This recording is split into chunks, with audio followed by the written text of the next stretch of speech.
Hey, it's Kim Commando Today, your daily podcast to keep you up to date with all things digital and beyond. And I'd love to have you be a part of our podcast. You can make an appointment to speak with me. Just head over to commando.com, and on the top right, there's a button that says Email Kim. Fill that out, and that's it. I always like to begin with something interesting. And if you got money from Google this past week, Google says you can keep it. Now, apparently there were bounties to be paid to some developers who worked with Google Pay. And something totally glitched out. Google sent money to who knows how many people, anywhere from a few bucks to thousands of dollars. And then Google tried to get the money back. And they could, but only if you didn't spend it already. And in case that happens, Google says, well, you have a gift. Thank you. I'm like, oh, wow, how come I didn't get any money from Google? But I started thinking about this. Google's app management platform is called Google Play. And then we start talking about Google Navigation. You know, instead of Maps, it should be called Google Way, right? I mean, wouldn't that make sense? I don't know. And on that happy note, welcome, ladies and gentlemen. It's called The Kim Commando Show because I am America's beloved digital goddess here with you once again. It's the nation's largest show about all things digital, your most trusted source. And you can find our award-winning show on over 425 top radio stations throughout the United States. And we're streaming in your favorite radio app, and you can get us commercial-free as a podcast, as a webcast, over at getkim.com. And a special shout-out goes to all of our listeners on the American Forces Network Radio, serving more than 375,000 American servicemen and women in the Army, the Navy, the Air Force, the Marine Corps, the Coast Guard, and the Space Force in 175 different countries. And as always, if you're just too shy, you can send me a note on the website with your questions. Just head over to commando.com. And in the upper right-hand corner, there's a link that says Email Kim. All right, every single day I visit at least 30 different websites to make sure that you're up to date on all things digital. And this is part of the show where I like to talk about consumer tech, pass along 5 things that you need to know about it. Well, let's go back to 1984. That was Apple's first WWDC. I always want to say it like it's a wrestling match. That's the Worldwide Developers Conference. And Steve Jobs, that's when he actually introduced the first Mac computer. So the WWDC is all about the software that's going to power the hardware that's going to come out from Apple in the fall. And why the fall? Oh, coinky dinky, just in time for Christmas shopping. Yes. So it's going to be happening on June 5th. And here's what's rumored as to what's going to be dropping. Number one, all the software that's going to power Apple's VR headset. That's right. They've been working on this for so many years. People have been talking about it. Of course, it's going to have a better design than the Oculus or the Meta Quest. The price tag, $3,000. Ooh, that's a lot of money. iOS 17, of course, a tune-up and fixes a whole bunch of problems. Mac OS 14, this is a new operating system to redesign all the system settings on your Mac. And this is going to kill off some older products, like, for example, the iPhone 8, the iPhone 10. Hasta la vista, baby. All right, number 2 on our list, Google promises not to make a mistake on your flight. So, first of all, before we talk about that, Google search results are out this past week as far as where are the big summer vacation destinations. So here's what we're talking about. Number 1 is London, then Cancun, Paris, Orlando, Rome, and New York. Those are expected to be the big summer vacation destinations. So now we all know where not to go, right? But let's talk about Google Flights. Is that when it comes time for your tickets, it's always nerve-wracking because you don't know exactly if you're getting a fair price or a good price. And I've never had the nerve to ask the person next to me, like, so how much was that ticket as compared to my ticket? So Google has come up with a novel idea that they think is going to make everybody go to Google Flights, is that if you book through Google Flights, is that they're going to give you kind of a price guarantee. And if the price goes down before your first flight, you're going to get the money back, the difference in cash, which is actually a pretty good idea. And so how are they able to make this guarantee? Of course, by the algorithms. They're not going to do this on any flight where they know that they're going to lose.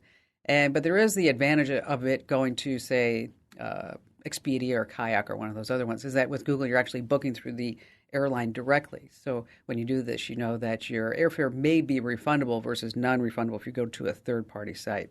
Now, the only airline that's not applicable to this, Southwest Airlines. Southwest Airlines. You know, it reminds me of a story. Years ago, I was flying on Southwest Airlines when they still served meals. And I remember the flight attendant came over and she's like, will you be eating with us? And I said, well, what are my options? And she looked at me and she said, yes or no. It's like, okay, I was kind of hoping like food choices. Number 3 on our list. Oh, another bad day for Tesla. Your secret is not safe with Tesla. I'm talking about your private recordings. Word out this past week, a big investigation from Reuters that some former Tesla employees say that the videos and recordings from the customer's car cameras from inside the car were actually visible by the Tesla employees. A video of a man coming up to a Tesla in the nude, a kid getting flung up in the air during a bike accident, lots of car crashes, road rage. But there's also some videos that they had intimate moments, right, of people inside their Tesla car. Now, Tesla's privacy notice says your camera's recordings remain anonymous and are not linked to your vehicle. Liar, liar, hair's on fire. Okay, because these former employees say that they could tell the location of the recordings and also where the Tesla owner lived. Not anonymous. So now if you have a Tesla, just know whatever you're doing in a Tesla, maybe the Tesla employees are all taking a sneak peek too. Number 4 on our list is Gen Z is going dumb for a good reason.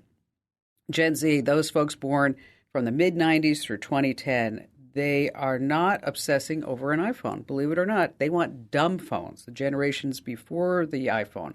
They want flip phones, Nokia type phones, because they say that they're just so tired of being tied to this screen all the time.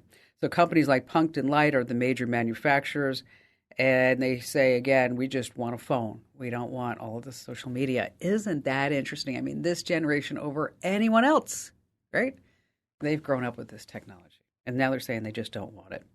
And last, this coming in at number 5, the big price for online dating. It's called Tinder Vault. It's a $500 monthly subscription available to anyone so desperate that they're willing to pay it.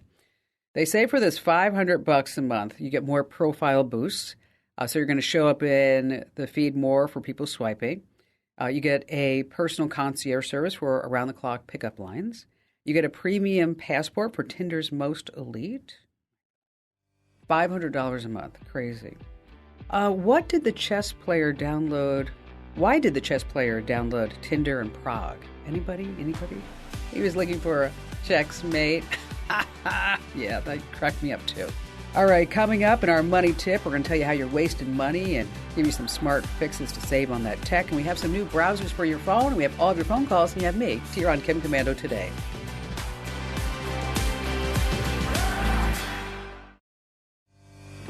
Hey, our T-Mobile Unlimited listener line is now open at 1-888-825-5254 is the way to join us. Okay, I have to tell you guys and gals a story. Last July, Congressman Brandon Guffey's, he's from South Carolina. Let me tell you, his life, his family's life was changed forever when his 17-year-old son, Gavin, took his life. Gavin fell victim to a cruel sextortion scheme. You know what that is. It entails a scammer asking for some money because they say we have all these compromising photos of you doing something and we're going to release them out into the wild unless you pay us this big ransom. Now, let me tell you, there's a huge trend right now, sextortion, that are targeting specifically boys between the ages of 14 and 17 years old. Congressman, thank you so much for being here. And I know this has to be such an incredible, difficult conversation to have. Well, I actually have it every day. I wear this pin to actually open up the conversation. And the more people that hear the story, the better, I think the better we are, because hopefully we can save some lives by people understanding exactly what the crime is. So tell us what happened to Gavin specifically. July 27th, 22, he got off from playing video games with friends about midnight, told them that I had asked him to get off, which I did not. And he had received a message from a girl that was at a neighboring college that had mutual friends online. He found her very attractive. They start talking. It wasn't that he sent images. It was actually a video recording. So they got into a private chat where they had video recording. Okay. And little did he know that this was a scammer that was recording the device that they were using, and then used those images to try and blackmail him. Did he talk to you or your wife about this? Or I'm finding that it's very common with these kids. It's just so much shame. Most of them think that they can take their life and no one ever find out as to why, because they were having these conversations or sharing images on encrypted messages. So the only way that I found out was because the scammer continued to try to extort my 16-year-old, my 14-year-old cousin, and then myself. Oh my gosh, you're kidding. No, all the way up until Gavin died on July 27th. August the 20th would have been his 18th birthday. And I got a message on his 18th birthday that said, "Did I tell you your son begged for his life?" with a laughing face emoji. Oh my God. How awful. How awful. Evil. I mean, that's just evil to do Yes. that. So based on that, what has become your life's mission? I say it all the time whenever I got in politics, and I had talking points and issues, not to say those aren't important, but now I actually have a mission. And that is really to save children from having to deal with this. And as I started digging into the sextortion, I found that it's not just teens. Teenage boys are the ones that are getting most of the headlines, but they're doing the same thing to teenage girls, to use those images and those videos to bait the teenage boys. They're using dating sites. They are pretending that, they get someone that's in the dating age, and then they claim that you've contacted someone that's underage, and they'll spoof phone calls. And there's entire call centers set up doing this. It's not like it's one individual. I always find it astounding that these scammers are so sophisticated that you can go on the dark web and you can download the tools, almost software as a service, like you would get Google Docs, okay, and you pay them a certain amount. And as you astutely mentioned, I don't think a lot of people realize this, is that they have full call centers. I mean, just regular call centers like we used to see in telemarketing days. I mean, and where they field the phone calls and they make the phone calls. Was law enforcement of any assistance? Yeah, I mean, at the time I was on county council, and I was chair of justice and public safety. So, I have a good relationship with my sheriff. However, it's now progressed to a federal level, and the case is still ongoing. But VPNs make it very difficult. The jurisdictional boundaries, especially whenever you start talking about countries, whether it's countries or states, makes it very difficult. So are you proposing any type of legislation to combat this problem? So there's 7 states in the U.S. right now that address sextortion. But I wanted to introduce one in South Carolina because it's not currently against the law. With my bill, what I've done is I've said that if you're an adult targeting a child or an at-risk adult, then you're looking at a 15-year minimum sentence. But as we all know, most of the crimes are not being committed within our own state. So that's not essentially addressing the problem.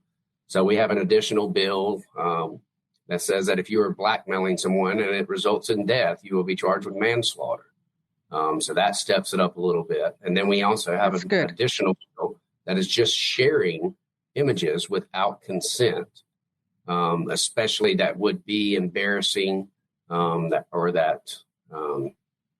you don't necessarily have to blackmail someone, but it really attacks the revenge porn. Yeah, I've gotten calls over the years about sextortion and various people getting taken on all these scams, and it's nothing compares to the sextortion of a child. Yes. And I'm really sorry that this happened to your son. If we have anybody who's listening right now as a parent, what advice would you have for them? I think the best advice for parents is to not allow your child to have their device in their bedroom or in a bathroom. That if they're going to have devices and be on social media, make sure that it's in public settings, in the family room or outside, but nothing to where they can be completely in private with their phone. I think that stops a lot of it. I don't believe that we're going to be able to tell kids to stop taking pictures as part of their culture. You grew up on Snapchat, creating streaks. Right. And that's the way that they have a relationship now. But have that conversation with your kid. tell them not to share images, but also offer them grace and let them know we're not perfect. None of us are perfect. Right. And that if you make the mistake, that's not something that's worth ending your life. We will address that problem if you make the mistake. Well, that's really great wisdom, Brandon. I mean, that is, because we always want to have that open door, that communication with our kids. But it kind of crosses the line when they get to be that 16, 17, teenagers, when, sex is kind of a weird topic at that age. We all know it. And to just kind of put it out there, and I love what you said, we all make mistakes. And if you make a mistake, I'm your mom, I'm your dad, I'm here to help, and I can do that. Right. And we can fix this together. Thank you for spending your time with us. And, if there's anything I can do to help you push this forward, just know that I'm 1,000% with you on this. Thank you so much. A lot of it's just spreading the word so parents and teens can have that conversation. And you're certainly helping me do that. And I appreciate that. Thank you, Brandon. Thank you. I'm going to say a prayer for his family. What a tough situation. And if you're so inclined, do it too. Hey, listen, our trivia question of the week is coming up. And this one is a toughie. So be sure you have your thinking cap on. And of course, we have more tips and more of your phone calls that you never, ever want to miss here on Kim Commando Today.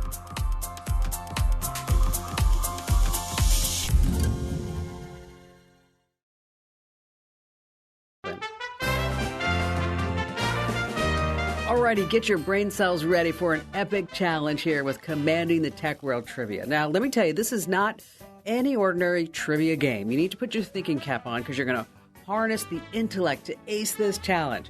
And we're super excited to welcome a special guest contestant this week who's going to be trying to get the ultimate prize. It's a Kim Commando Show fanny pack plus a free bag of Dr. Marty's Nature's Blend dog food, and that's a value of $59.95. And joining us here on Commanding the Tech World Trivia is John in beautiful San Antonio, Texas. Hi there, John. Hi, Kim, and how are you today? I'm fantastic. So what do you do in San Antonio? I'm actually retired, and I'm an avid traveler. So I'm getting ready to take a trip soon. Oh, that's terrific. That's terrific. All right. So we're going to talk about EVs on our trivia, electric vehicles. Okay. Now, official statistics and projections from the U.S. Department of Energy show that despite, the whole country's push for EVs, most of us are still choosing gas-powered cars. And projections are that we're going to continue to buy mostly gas-powered cars, at least until the year 2050. But we're going to go back in time, okay? And I'm going to ask you, what was the first electric car to be mass-produced? The first electric car to be mass-produced, okay? So I'm going to give you 4 options. It's up to you to say which was the first electric car to be mass-produced. Okay, are you ready, John? Yes, I am. All right, so was it the Prius? Was it a Tesla Model S? Was it the Columbia, or was it the Leaf? Okay, so what was the first electric car to be mass-produced? The Prius, the Tesla Model S, the Columbia, or the Leaf? I know what you're thinking, that it was the Dodge Chargeable, but that's not on the list. Okay? It's the Prius, the Tesla, the Columbia, or the Leaf. So what do you think the answer is? Well, I've never heard of the Columbia, and I know Tesla came after the market started. I'd say the Prius, the Toyota Prius. Okay, so John in San Antonio, Texas, is going with his final answer, the Prius. And let's see what the judges say. Oh. No. Okay, here, make another guess. Just make one more guess. The Prius, the Tesla, Columbia, or the Leaf? The Leaf? You know what? This was a hard one. I think you're going to win anyway. You're going to win the fanny pack and the Dr. Marty's free food. Okay, because this is a tough one. Because I actually saw this myself, and I thought this is going to make a great trivia question. We have to go back in time for the first mass-produced electric car. It actually happened in 1897. It was astounding to me. It was called the Columbia, and it had a range of 40 to 50 miles on a single charge. It's like, wow. Had no idea that happened. I learned something today. Yes. So, and then there was one, and then in the year 1900, Lahner Porsche came out with another one that had 50 miles per hour. But so the answer is, hey, Shara, go on Jeopardy, and I know you're going to win there. It's at the 1897 Columbia electric car was the first one. You know, I have to tell you this. I walked into the Tesla car dealership months and months ago, and they said, how can I help you? I said, I'm just wondering how much they charge. And nobody laughed. I was like, get it? Charge? And they're like, sorry. All right, so you're getting ready to go on a trip. Where are you heading this time? I'm heading to Italy for 2 weeks. Nice. Nice. Where are you going? Oh, yeah. All over? I'm taking a tour that's going to take me to all the major places in Italy. It's a fast rush through type of trip, everything from Rome to Naples to Venice to Milan, and hopefully seeing all the big important things. Well, if you can get to Lake Como, that's pretty amazing. I'm hoping to get out on a boat ride out there. So yeah. Yeah, I did that with my son a couple of years ago. It was so fun. And we went by George Clooney's house there on the lake. And I'm like, nice. I was like, George, it's Kim. George, it's Kim. And then, the security guards came out. And Ian's like, okay, come on, Mom, we got to go. So that was it. Nice. So how can I help you out today? Well, with me being an avid traveler like I am and going through airports and hotel rooms, you always see these USB ports all over the place to be able to charge your phone. And recently I was trying to do my due diligence, and I saw a checklist that says never plug your phone in directly because it could possibly have somebody on the other end hacking your data, and that you should only charge your like juice pack or your battery pack through those. Well, I came across looking online, and I found that they actually have these data blockers that you can put on the end of your USB port, so you can plug it in the airport or in a hotel room, and that way they're not able to access your data, even if there is somebody on the other end trying to steal it. And I was just wondering what your take on some technology like that now. Do you think you should do that, or just stay away from them? Well, if you can stay away from them, that would be the best bet. But it's called juice jacking. And so essentially when you plug your phone in to get some juice is that they're going to jack all your data. And so that's why it's called juice jacking. And so these little data blockers, they sit between the phone and then the power outlet. And it blocks the data from being transferred from the phone. And so they're actually, they're only like $10, $8 or $9. I mean, and there's just this little thing. If you're going to be using a lot of public USB outlets, I would say absolutely 100% that you should just be using one of these. But I try to just make sure that whenever I'm traveling, because I like to travel a lot too, is that I always make sure that I have a really good portable power bank so I don't have to depend upon the outlets in the airport. I don't depend upon the outlet in the plane because 9 times out of 10, that thing just does not work for some reason, unless maybe it's just me, my bad luck. And so, what I carry is what's called an Anchor Power Core. It's $25 and it's not very heavy. It fits in, pocket, purse, backpack, whatever it may be. And it will charge your phone up to 3 times. And they also have other ones that are just a little bit bigger that if you're going to be traveling like with your MacBook or your Windows PC, your Chromebook or whatever, is that can also charge that. So, my best advice is try not to use any USB charging ports anywhere. Try to be your own powerful person and just carry as much power as you need. But if you do need to use them, it's not a bad idea just to pop one of these directly into your travel bag. So in case you do need it, you always have it. There's one in particular that I like. It's made by a company called JSAUX. Hang on the line, John, and we're going to make sure that you pick that one over on Amazon instead of the ones that are there that have horrible reviews because there are just a ton of them on Amazon. And happy travels to you, John, and thanks for your call today. All right, it's time now for our official money tip. You don't want to miss this one ever. And this week is brought to us by Simply Safe. All right, I want you to look around your house. How much do you think you've spent on gadgets over the years? Yeah, like me, way too much.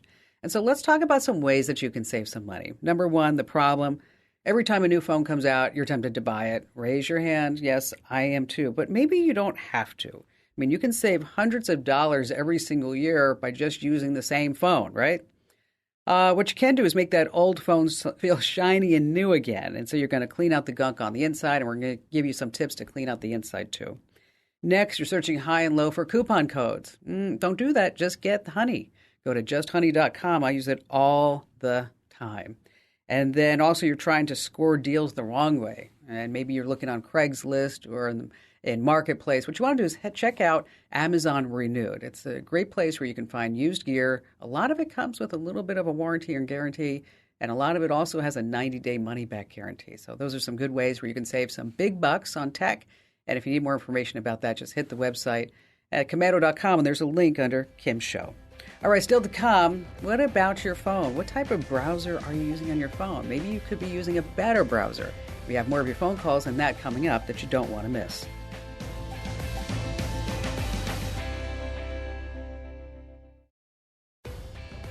Becky in Atlanta, Georgia. Well, I work in a interior shutter manufacturing company. I manage the office. So one of the things I do is oversee with it being a small company, I just oversee everything sort of in the office. So one of the things is the cell phone bill, and it has, 12, 14 cell numbers on it. So a couple of months ago, my coworker, who has one of those lines, called me and he said, "Hey, my phone stopped working." And he said, "I was just using it and it stopped working." So he contacted the carrier, Verizon, and they said, your cell phone number, your line has been ported away from the account. It just happened. Oh, no, really? Yeah. Oh, that's and awful. He said as soon as he got some information from the cell phone company, and he had an app on his phone for Coin Wallet. And as soon as the phone was ported, within minutes, his cryptocurrency was wiped out. Yeah, that's a nightmare. It is. And so what did the carrier say? Well, the carrier said that Martin had called in and requested the port. And, of course, we know Martin didn't do that. Martin's line was the one that was stolen. So someone somehow was able to get that port authorized. And then basically got a copy of everything that he has on the phone. That's what happened. Yeah, and probably got the two-factor authentication codes and all that. Yeah, and that's a complete nightmare. And I'm so glad that you called, Becky, to tell me this story, because you have to set up this extra layer of security. And you have a PIN number, but you actually want to make sure that you put a password under what's called port validation. I think the carrier should be required that you put a password there, but it's optional for some reason. I don't get it. Okay? So in your online account settings, is that what you do is you want to go through and see how you set up what's called a port validation password or PIN number. Because as you mentioned, is that, the two-factor authentication, that goes directly to the phone. And then guess what? The criminals have everything that they need to go into any one of your accounts at that point, because think about everything that you have on your home. Now, Verizon does have a free app called Verizon Identity. And did Verizon tell you about this at all? Oh, no. They have been forthcoming with very much information at all. I have no confidence that we're any safer after this has happened than we were before. Okay, well, first of all, with every phone, because like you mentioned, you're a small business, you're running a lot of different things. Now you have to be an expert in phone security too, right? You're like, wait, what happened to this? Okay. Verizon has different levels of service. Make sure that you are a Verizon business account, because this way you get discounts. But in addition to that, you normally get like a rep that will actually help you out, because with all these lines, you should be a business, be one of their business accounts. But this Verizon app called Identity, it gives you additional layers of security for push notifications or pins or certain actions. But really what we need to do is make sure that you have a password on this port request, because that should never, ever happen again. One of the things that may have happened to Martin, and I'm not sure, is that, maybe when he was moving so quickly on his phone, getting things done, that he may have gotten some type of phishing scam.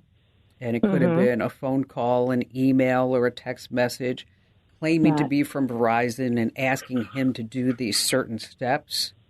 And at that point, that's when the scammers, the hackers, the criminals, whatever you want to call them, that's when they were able to kind of step in there and then take that phone away from him, and also all of his cryptocurrency, because he had that saved on his phone too. So once again, Becky, thank you so much for bringing this important security issue up. And again, it's called a port validation password or PIN. And in your cellular account, the app, just make sure that you have that set up. And Becky, thank you for your call today. If you are managing a lot of phones, one of the things that you might want to think about is start looking at MDM software. A new acronym, MDM, Mobile Device Management. And what it does, it will help you track phone usage, set limits, and remotely wipe these devices if necessary. A couple of names is JamF Pro, Mobile Iron, and also Saudi Mobile Control. We have links to these over on the website, by the way. All right, let's talk about the browser next that you're using on your phone. Is there a better browser that's more privacy-focused? So, let's start with Mozilla's Firefox. The smartphone version is just lightning fast. You can browse the web privately. It blocks third-party tracking cookies by default. And if you use Firefox on your PC or laptop, it's kind of a no-brainer that it's a natural for your phone, because everything just syncs up so nicely. Next up, both the Brave browser and Google Chrome browser have incognito mode, bookmarks, and security features. And Brave will block most of the ads on web pages too, but be a good internet user and whitelist sites, so this way we can all pay our bills. And then there's the underdog, Ecosia. It has a slew of privacy and security features, but any money that they make, they spend on planting trees. And they say right now, they've planted over 130 million trees. You can find links to all these browsers over at Komando.com. And I want you to do me a solid, do me a favor. Tell at least 3 friends about the Kim Komando Show and the Kim Komando Tape Podcast, because every single person needs more tech smarts. And, knowledge is power. You can find me 24/7 at the site. That's Komando.com with the K. This program is a copyrighted production of Westar Multimedia Entertainment and protected by the copyright laws. Any rebroadcast or use of this program for commercial, business, economic, or financial purposes without the written permission of Westar Multimedia Entertainment is strictly prohibited.